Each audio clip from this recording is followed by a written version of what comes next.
Welcome guys.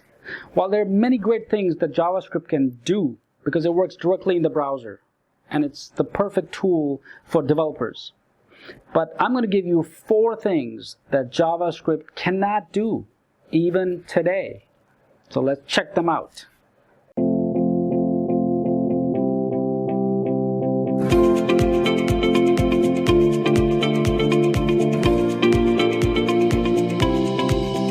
Hey guys, if you're tuning in for the first time, my name is Syed and I create courses. I teach over 1 million students online.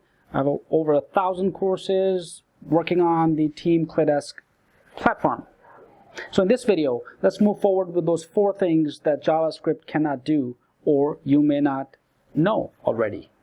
The number 1 thing that JavaScript cannot do is it cannot write files on the server without the help of a server-side script. And of course, part of these limitations, there's no way to work around these limitations, which is of course this first one. And anyone who claims to be able to perform any of the following tasks that I'm about to mention using JavaScript has not fully considered all of the aspects of whatever it can or whatever it is that they are trying to do. So let's move forward with our number 1 tip first that JavaScript cannot do. Is that it cannot write to files on the server without the help of a server-side script. Now, using Ajax, JavaScript can definitely send a request to the server, and this request can read a file, let's say in XML format or plain text format. But what it cannot do is write to a file unless the file called on the server actually runs a script to do the file write for you. Also note, JavaScript cannot access databases unless you use Ajax and have a server-side script from the database accesses for you. So this was the number 1 tip. Let's go to the number 2 item. JavaScript cannot read from or write to files in the client. What do I mean by this? Even though JavaScript is running on the client computer, right? That's the one where the web pages are being viewed. It is not allowed to access anything outside of the web page itself. So it only works within that particular web page. And this is done for, of course, security reasons, right? Since otherwise, a web page would be able to update your computer to install who knows what. So it's very easy to install malware if that was the case. So the only exception, however, to this are files that are called cookies. And we know what those are, which are small text files that JavaScript can write to and read from. Now you know how everyone knows what you're doing on a web page, right?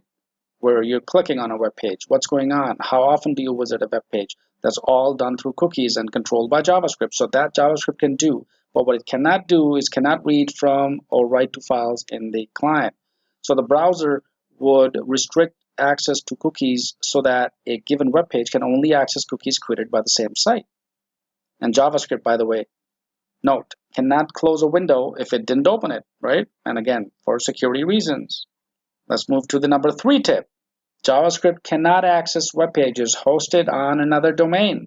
So even though web pages from different domains can be displayed at the same time, that's not a problem, either in a separate browser windows or in maybe separate frames within the same browser window. JavaScript, however, running on a web page belonging to one domain cannot access any information about a web page from a different domain. Why is this so? Well, this helps to ensure your privacy. The private information about you that may be known to owners of one domain is not shared with other domains whose web pages you may have open concurrently, right? So at the same time, you have working on 2 domains, it's not going to share anything. So it cannot access web pages hosted on another domain.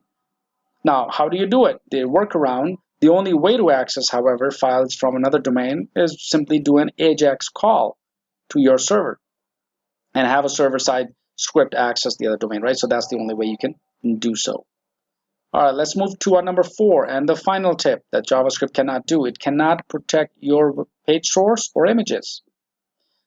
What do I mean? So any image on your web page downloaded separately to the computer, displaying the web page, so the person basically viewing the page already has a copy of all the images by the time they view the page, right?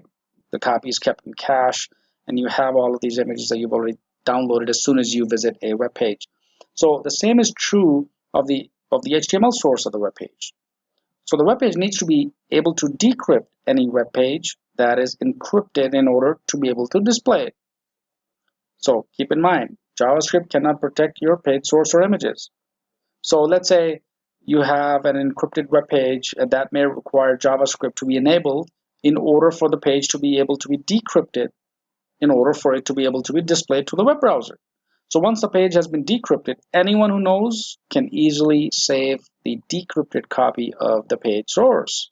So that's why JavaScript cannot protect your web page or images, or the page source or images. So I hope you guys like this. Put some comments below. Let me know. Share this video. If you have any questions, post in the comments below. And be sure to subscribe to this channel. Hit the bell notification so you get notified with the latest and greatest updates on all of the technology related industry. And also, if you haven't checked out, look at the description below. I've placed all the required links for you to enhance your knowledge and understanding. So with this, I'd like to see you guys in my next video.